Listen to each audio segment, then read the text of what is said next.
जिंदगी एक पहेली। कॉलेज का वार्षिकोत्सव था। छात्रों की गहमा गहमी के बीच प्राचार्य शीला वर्मा व्यस्त थी। तभी एक महिला अपने 8 साल के बच्चे के साथ वहां पहुंची और प्राचार्य का अभिवादन कर बोली, मैम, मैं उमा हूँ। प्राचार्य शीला ने उसे गौर से देखा तो देखती रह गई। उन्हें अपनी आंखों पर सहज भरोसा नहीं हो रहा था। उनकी आंखों के सामने जो उमा खड़ी थी वह संपन्नता की प्रतिमूर्ति थी, जबकि उन्होंने जिस उमा को देखा था वह दीनहीन दुर्बल काया की थी। प्राचार्य को समझते देर न लगी कि संभ्रांत महिला के रूप में जो उमा खड़ी है वह कामयाबी के शिखर पर है। इसलिए अपनी पूर्व छात्रा को मेहमानों की पंक्ति में बैठाते हुए वह बोली कि उमा, तुम कहीं जाना नहीं।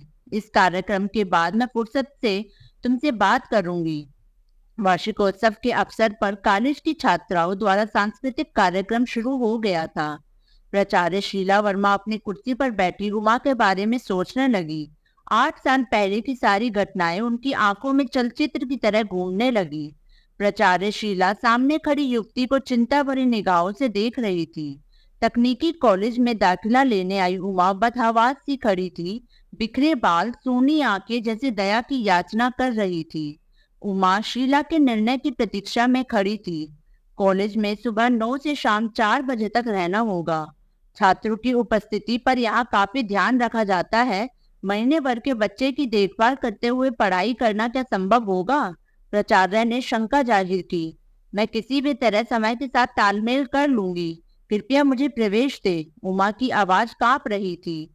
तुम अगले साल दाखिला ले सकती हो। तब तक बच्चा भी कुछ बड़ा हो जाएगा और तुम्हारी सेहत भी सुधर जाएगी। मैडम, मुझे यह प्रशिक्षण पूरा करके नौकरी में लगना है। यदि मुझे दाखिला नहीं मिला तो मैं कहीं की नहीं रहूंगी। प्राचार्य शीला ने उमा की ओर गंभीरता से देखते हुए उसे जाने का संकेत दिया। उमा के जाने के बाद कमरे में सन्नाटा छा गया।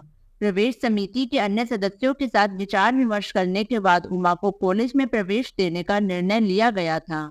उमा कॉलेज में सबसे पहले पहुंच जाती थी। कक्षा में प्रश्नों का जवाब बड़ी फुर्ती से देती थी। साथ में पढ़ने वाली लड़कियों के साथ बहुत कम बोलती क्योंकि वह हमेशा अपने में खोई रहती थी। कई बार तो छोटी छोटी बातों पर साथियों से उलझ जाती थी। प्राचार्य शीला वर्मा को उमा के कटु व्यवहार की खबर जब तक मिलती रहती थी। एक दिन दोपहर को शीला के कमरे में खुफिया पुलिस अफसर करियप्पन आ धमके।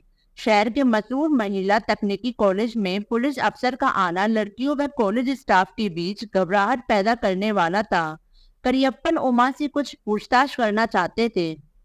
प्राचार्य ने उमा के सारे रिकॉर्ड पेश करवाए तो करियप्पन ने दबे स्वर में अपने आने का कारण जाहिर किया कि उमा का श्रीलंका के आतंकवादी संगठन से संपर्क होने की खबर कई बार थाने में आई है।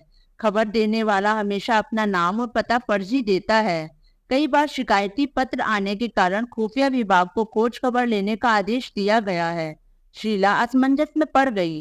पुलिस केवल शक के आधार पर जांच के लिए आई है। उमा को अचानक पुलिस अफसर के सामने खड़ा करने पर न जाने वे कैसा व्यवहार करेगी। वैसे भी उसकी दिमागी हालत ठीक नहीं है। यदि वह आवेग में चीखने चिल्लाने लगी तो मामला चारों ओर फैल जाएगा और कॉलेज की बदनामी होगी। काफी सोच विचार के बाद वह बोली थी, ऑफिसर, मैं उमा से बातचीत करके कुछ जानकारी लेती हूँ, उसके बाद उमा से आप बातचीत करें। अचानक पुलिस जांच की बात सुनकर हो सकता है कुछ खतरनाक निर्णय ले बैठे। उमा काफी कमजोर है और तनावग्रस्त रहती है। आप 3-4 दिन का समय दीजिए। ठीक है, पर अब आपको उसकी निगरानी भी करनी है क्योंकि कॉलेज की सुरक्षा भी जिम्मेदारी हम पुलिस वालों पर ही है। पुलिस अफसर करियप्पन ने उठते हुए कहा। अगले दिन प्राचार्य ने उमा को अपने कमरे में बुलवाया। कॉलेज की छुट्टी के बाद उमा उनके कमरे में आई। उमा को देखते ही उन्हें इंटरव्यू के दिन का दृश्य याद आया। उमा उस वक्त भी सामान्य नहीं लग रही थी। उसके चेहरे पर गहरी वेदना साफ झलक रही थी, पर उसके आतंकवादी होने की बात सचमुच दिल को दहलाने वाली थी। क्या सचमुच उमा किसी षड्यंत्र में उलझी हुई थी? क्या वह किसी आतंकवादी घटना को अंजाम देने के लिए यहाँ छात्रा बनकर आई है? इस नाजुक मामले को सावधानी से सुलझाना होगा। मैडम, आपने मुझे मिलने को कहा था।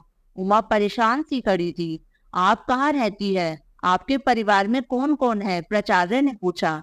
जी, मैं इस समय एक महिला हॉस्टल में रहती हूँ। उमा के होठ कांप रहे थे। उमा, तुमने कॉलेज में प्रवेश के समय अपने फोन पर रेड हिल्स एरिया में रहने की बात दर्ज की है। अब तुम तावरम स्थित हॉस्टल में रहने की बात कह रही हो? पता बदलने की सूचना कॉलेज को क्यों नहीं दी? प्राचार्य का चेहरा तमतमाने लगा। जी मैम, सब कुछ काफी जल्दी में करना पड़ा, इस कारण हॉस्टल का पता स्कूल कार्यालय को बता नहीं पाई। मैं कल नया पता ऑफिस में दे दूंगी। उमा ने कहा। आप अपना घर छोड़कर हॉस्टल में क्यों रहने लगी है? आपके छोटे बच्चे की देखभाल कौन करता है? प्राचार्य ने पूछा।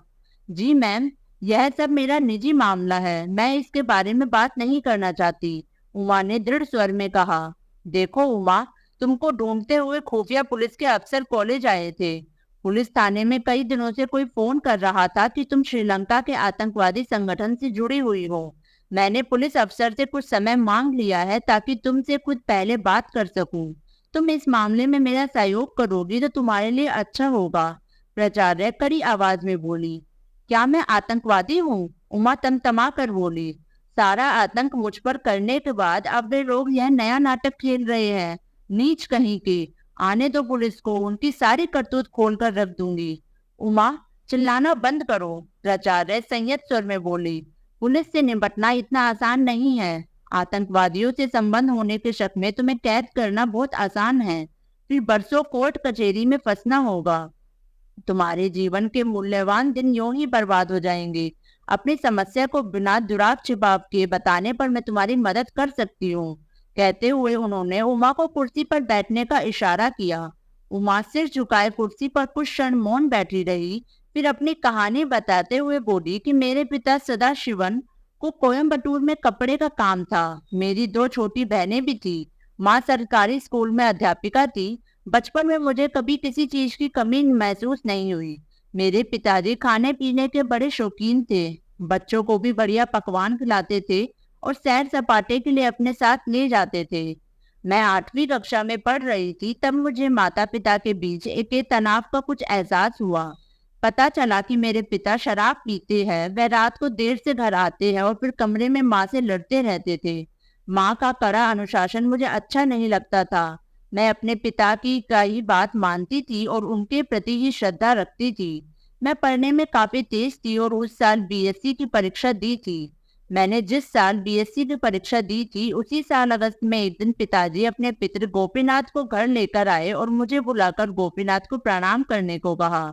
पिताजी ने मेरे सामने ही मेरी पढ़ाई, संगीत और खाना बनाने की गोपीनाथ से काफी तारीफ की और बोले कि जितनी जल्दी हो शादी की तैयारी कर देंगे। गोपीनाथ के जाने के बाद मेरे माता पिता में मेरे विवाह को लेकर झड़प शुरू हो गई। माँ कह रही थी कि गोपीनाथ का बेटा रमेश उमा के लायक नहीं है। उसने पढ़ाई भी ठीक तरीके से नहीं की है और कोई ढंग का काम धंधा भी नहीं करता है। पिताजी चिल्लाने लगे कि आज के समय में इससे ज्यादा अच्छा रिश्ता भला हमें और कहाँ मिलेगा। सब कुछ जानने के बाद भी तुम तकरार क्यों कर रही हो? पिता के प्रति पूरी श्रद्धा होने के कारण रमेश को देखे बिना ही मैंने शादी के लिए अपनी सहमति दे दी थी। माँ का विरोध टिक नहीं सका। रमेश के साथ मेरी शादी हो गई। हम हनीमून के लिए ऊटी गए थे। ऊटी का मौसम सुहावना था। वहाँ रंग बिरंगे फूलों से भरा अति विशाल बगीचा, गहरे ठंडे पानी से भरी झील में नौका विहार की सुविधा, चटपटे खाने की चीजें आदि के बीच हम कहीं खो से गए थे। रात को कमरे में शराब की बोतल खोलकर रमेश जो बैठा तो सारी रात पीता ही रहा। दिन भर जिस रमेश के साथ जिंदगी के वो बेहद हसीन मान बैठी थी, वह रात में वहशी दरिंदा बन गया था। सुबह होने तक शरीर और मन दोनों बुरी तरह आहत हो चुके थे।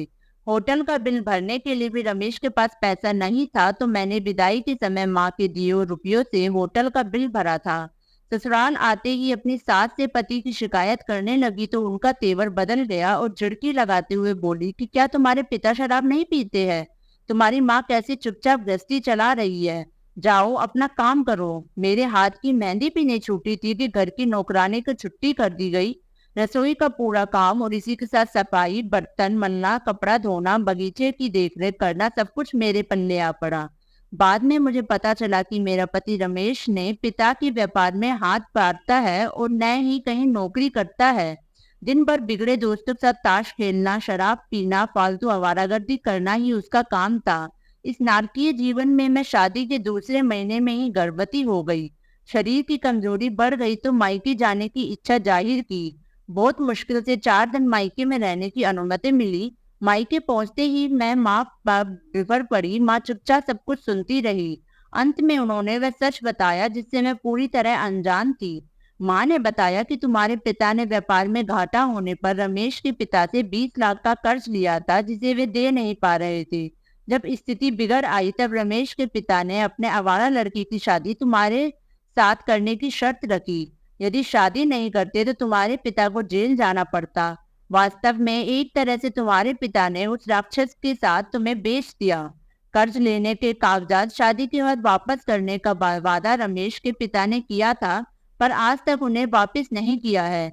बताओ मैं क्या कर सकती हूँ? 2 लड़कियां और घर में बैठी है, उनका भविष्य भी तो मुझे देखना है। बेटी तुम घर की इज्जत बचाए रखना। माँ मैं अब तो ससुराल नहीं जाऊंगी और न ही वह सबके जुल्म सहूंगी। मेरे विश्वास को देखकर माँ बोली कि बेटी तुम गर्भवती हो, अपने बच्चे के बारे में भी तो तुम्हें सोचना होगा।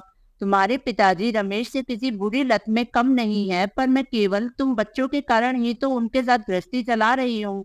मैं हारे हुए सिपाही की तरह ससुराल लौट गई थी। यात्रा भरे दिन खूंखार रातें किसी तरह बीत रही थी। नीरज का जन्म हुआ। उसके बाद पति से लड़ झगड़ कर ही मैं ट्रेनिंग कॉलेज में दाखिला ले पाई थी। मुझे घर के कामों से आजाद होकर कॉलेज जाते देखकर मेरी सास चिढ़ गई। छोटे बच्चे की देखभाल करना, अपने आवारा लड़की को ऐसा में खाना खिलाना सास को भारी पड़ रहा था।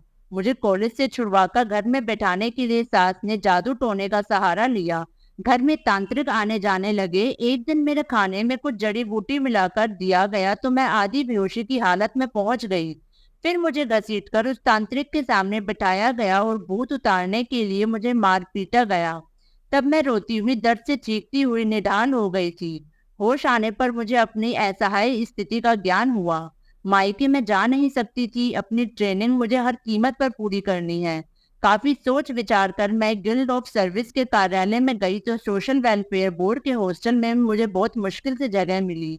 अपने शरीर पर पड़े गहने को बेचकर ही हॉस्टल में बच्चे के साथ रहकर अपनी पढ़ाई कर रही हूँ। हॉस्टल की वार्डन रमेश को मुझसे मिलने नहीं देती है। मैडम, मेरे पति ने मुझे फोन पर कई बार धमकी दी है कि मैं वापस घर चली जाऊं। यदि मैं वापस नहीं आई तो वह मुझे बर्बाद करके ही छोड़ेंगे। यह उनकी चाल होगी। आतंकवादी बताकर वे मुझे जेल भेजना चाहते हैं। मेरे बच्चे को मुझसे अलग करना चाहते हैं। प्लीज मैम मेरी मदद कीजिए। प्राचार्य ने उमा को शांत कर कर भेज दिया। खुफिया पुलिस अधिकारी से बातचीत की। हफ्ते भर की जांच के बाद पुलिस ने उमा को निर्दोष पाया। उमा ने अपनी ट्रेनिंग पूरी कर ली। पुरस्कार वितरण की घोषणा के साथ प्राचार्य शीला वर्मा ने आंखें खोली तो सामने की कतार में उमा अपने बच्चे के साथ बैठी थी। उन्होंने उमा को मंच पर बुलाकर उसे सम्मानित करने के बाद धीरे से कहा, तुम जाना नहीं, तुमसे बात करनी है। प्राचार्य के ड्राइंग रूम में बैठी उमा अपने बारे में बता रही थी। मैडम, यहाँ से ट्रेनिंग करने के बाद मुझे दुबई के एक स्कूल में पढ़ाने का ऑफर मिला तो मैं अपने बच्चे को लेकर वहां चली गई। उसके बाद पढ़ाने की नौकरी छोड़कर मैं एक कंपनी में लग गई और अब एक ऊंचे ओहदे पर हूँ। कुछ समय के बाद पति को भी दुबई बुला लिया और उनका उपचार कराकर नशे की लत छुड़वा दी। वह भी अब काम कर रहे हैं। मैं आपसे मिलकर आशीर्वाद लेने आई हूँ। यदि आप मेरी मदद नहीं करती तो शायद मैं पुलिस के चंगुल में फंसकर जेल चली गई होती। मैं आपका एहसान कभी नहीं भूल सकती। उमा गदगद होकर कह रही थी। फिर उसने बैग से एक उपहार निकालकर प्राचार्य को दिया। उमा, जीवन की जंग को जीतना आसान नहीं है। जीवन एक अनबूझ पहेली है। हम आत्मविश्वास के बल पर ही सफलता पा सकते हैं और यह हौसला अपने में बनाए रखना। दोस्तों, अगर आपको यह कहानी अच्छी लगी तो इसे लाइक, शेयर और कमेंट जरूर करें और हमारे चैनल को सब्सक्राइब करें। धन्यवाद।